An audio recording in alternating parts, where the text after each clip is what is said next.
everybody, welcome back to my channel. If this is your first time joining us, welcome. Today we are going to be baking one of my kids' favorites. We're going to be making fudgy homemade brownies. These aren't really difficult to throw together and the end result is so much better than your box stuff you get at the store. Let's go ahead and get started. Hey everybody, so I have our oven preheating at 350 degrees. We are going to start with our extra bittersweet chocolate. We have 4 ounces here. And I'm going to just chop that up and put it in a microwave safe bowl. We are going to chop this chocolate up and our butter and melt it for about 60 to 90 seconds. We will do about 20 to 30 second bursts. Oh my God, I love chopping chocolate.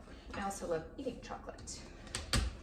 We also want to make sure things like our butter and our eggs are room temperature. It just makes baking easier. I'm gonna chop this and then we're going to go ahead and place it in our Staub bowl.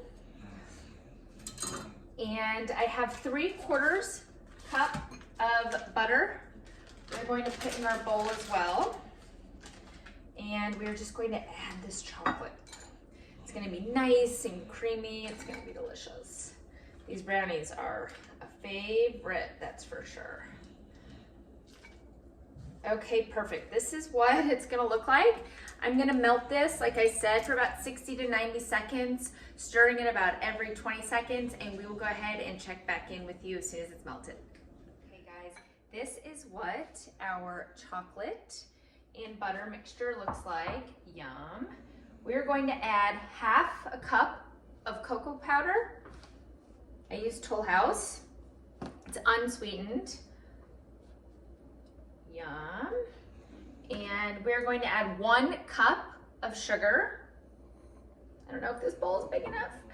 And 1/2 cup of light brown sugar. Get out of there. And actually, I'm gonna whisk this together. What was I thinking? Okay, clearly this is not going to fit in this bowl, which was silly of me. We're going to mix this up. And like I said, our eggs are room temperature, which, ooh, chocolate, which really helps for baking when you're mixing stuff together. Okay, perfect. Now we're going to go ahead and add our eggs. 3 eggs, room temperature, and I totally got some egg in there. Easy fix. Okay, let's go ahead and mix these up. Did not choose wisely on the size of bowl here. We're gonna have to upgrade our bowls. So the better job you do of incorporating your egg into your batter, the more you get that nice crinkly, fudgy top that you get when you make boxed brownies. You know how they get really shiny and crinkly? So really, really incorporate that egg really well into your batter. Okay guys, this is what it looks like. Yum, I mean, delicious. I could eat just that. I'm gonna get a bigger bowl and then we'll add our last 2 ingredients and get this in the oven. Okay, we are just finishing transferring the batter to a bigger bowl because I was not being smart. Perfect. And we have our flour here, all-purpose flour. We do not wanna over mix this into our batter. So I'll show you what it's gonna look like, but really, I should use my spatula now because I kind of want to fold this in. Bear with me, guys. Okay. Switch back to my spatula because I want to fold this in. And even still, when there's a little bit of flour showing, that's good. We do not want to overmix this. It's going to make the brownies way too cakey. We're going for a fudge brownie. So if you like a cakey brownie, fine.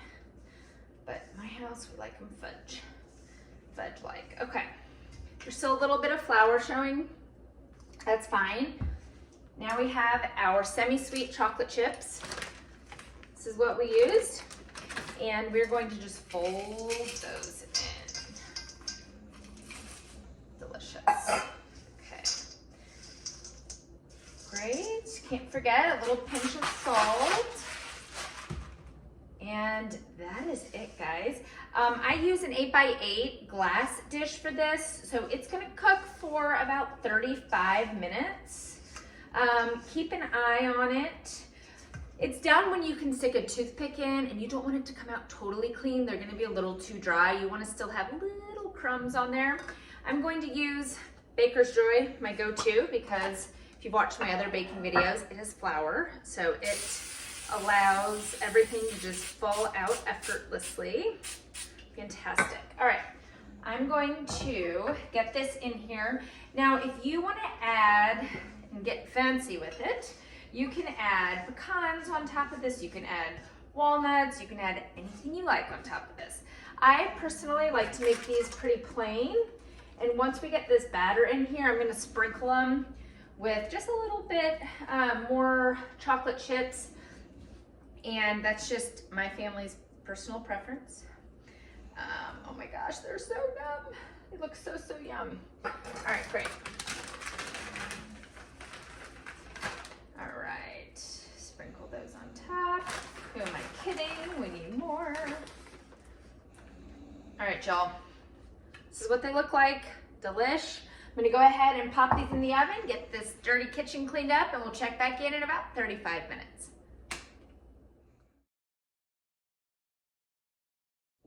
All right, our brownies are done. Let's pull them out. They look beautiful. My house smells amazing. They were done right at about 35, 36 minutes. I did the test at about 30 minutes and there still is a little bit of batter on there. So I did it for another 5 minutes and baked them and they are perfect. We're gonna completely let these cool and then we will slice them up and we are all done. Check back in a few. Okay, it's been about 45 minutes. Our brownies are pretty cool. I am going to hopefully cut this into 16 brownies. Oh my Lord, I can already tell they're perfect. Oh, my house smells amazing. Okay, perfect. These are going to be delicious and my kids are going to be so excited when they come home from school. Okay. Oh. Oh my goodness. Okay. Let's get these out of here and on this plate real quick so you can see what they look like. And that is it, guys. Super simple. I mean, oh, look at these Fudgy brownies. They're absolutely incredible. And I mean, here's two more. They are perfect, delicious Fudgy brownies. That's it. If you like this video, please subscribe. I do upload videos every, oh my God. Sorry, I cannot help myself. Every Monday, Wednesday, and Friday. Please subscribe.